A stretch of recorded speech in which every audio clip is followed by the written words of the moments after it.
Episode 3 Tour in Bohol. Saint Joseph the Worker Cathedral Shrine. So magandang buhay guys, ito po ulit ang inyong Marino JB na maghahatid sa inyo ng isang istorya ng pagpasyal namin dito sa Tagbilaran, Bohol, Philippines. Syempre guys, di mawawala sa amin ang pagpasyal dito sa simbahan para magpasalamat sa lahat ng blessing, pagsubok na dumating sa aming buhay. Magpasalamat sa Poong May Kapal na binigyan ulit ng isang taong buhay dito sa lupa. So dito nga pala ako nag-birthday sa Bohol. So yan guys. So mag-pray muna tayo para magpasalamat sa ating dakilang lumika na gumagabay sa atin sa araw-araw. Sobrang nagpapasalamat ako sa lahat ng biyayang binigay niya sa amin ngayong taon. Sa dami ng pagsubok na dumaan, nakasama ko ang aking pamilya, magulang at mga anak. Kaya kahit paano is deserve din nila na makamtan ng kahit konting reward sa sarili sa mga blessing na natanggap namin ngayong taon. Kasi isa sila sa mga nagtiis, sumuporta nung mga panahon na ako'y wala, nung mga panahon na kailangan ko sila, nung mga panahon na nawawalan na ako ng pag-asa sa buhay. Andyan pa rin sila para sa akin. Kaya deserve nila na mabigyan ng isang magandang bakasyon, magkakasama ang buong pamilya.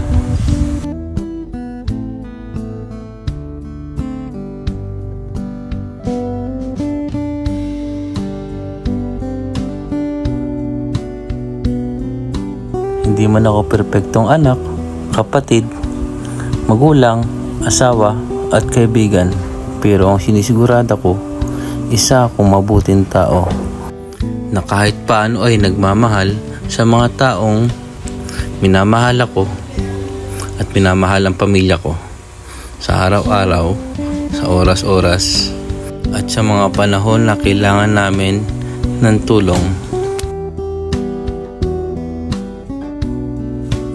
The Cathedral of Saint Joseph the Worker is the main seat of the Catholic faith in Bohol, with the church bearing of the name of the province patron Saint Joseph the Worker Cathedral.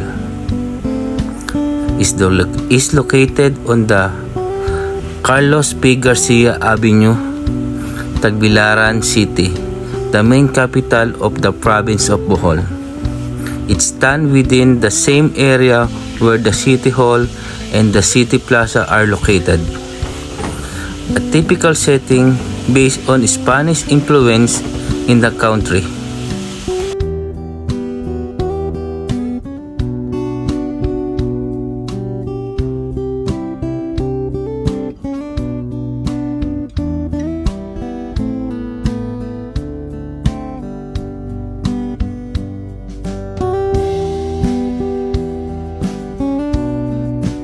So tapos na kami sa simbahan guys. Dito sa simbahan ng Tagbilaran. Nakapag-pray naman. Then picture. Ang ganda ng simbahan nila dito.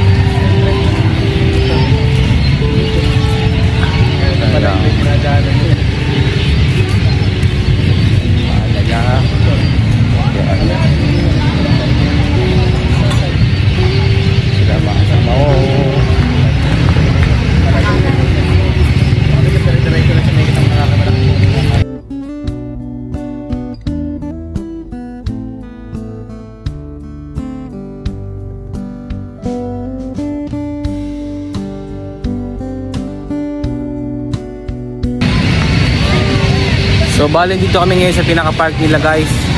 Yan, yung park nila. Park. So maganda lang ilaw. Hindi na. So maraming ilaw dito. May nagsusumba doon. Sa gawi doon may nagsusumba.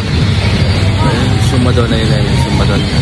So maraming ilaw. May mga tao din. Hindi naman crowded. So peaceful naman yung lugar.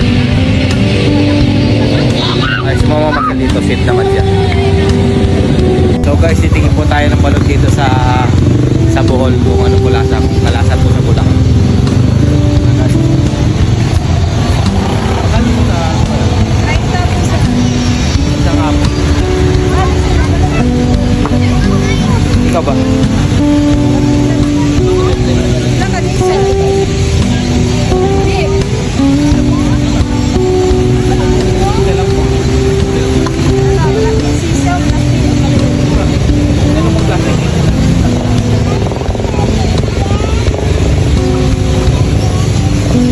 Kayo ba? Ikaw ba, Marvin?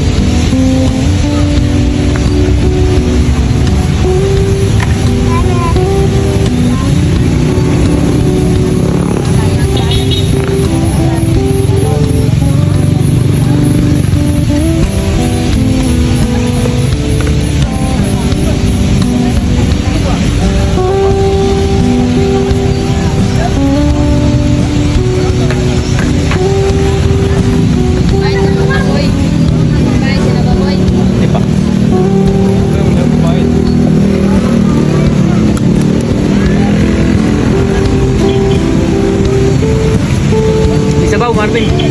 Oh. Sarap guys. Ang balot nila may sabaw. Saan talaga makalobat ng gadget mo na? So yung suka naman guys, tikman natin.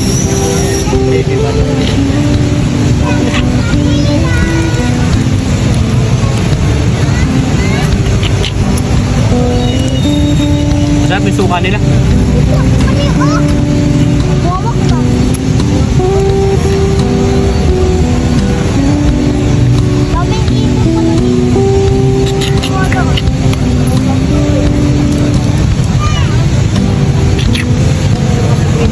Pakita mo ng may nipala. Pakita yung balat nila guys.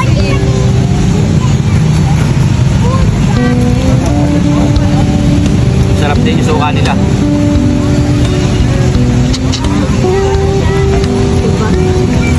Sukan to ba?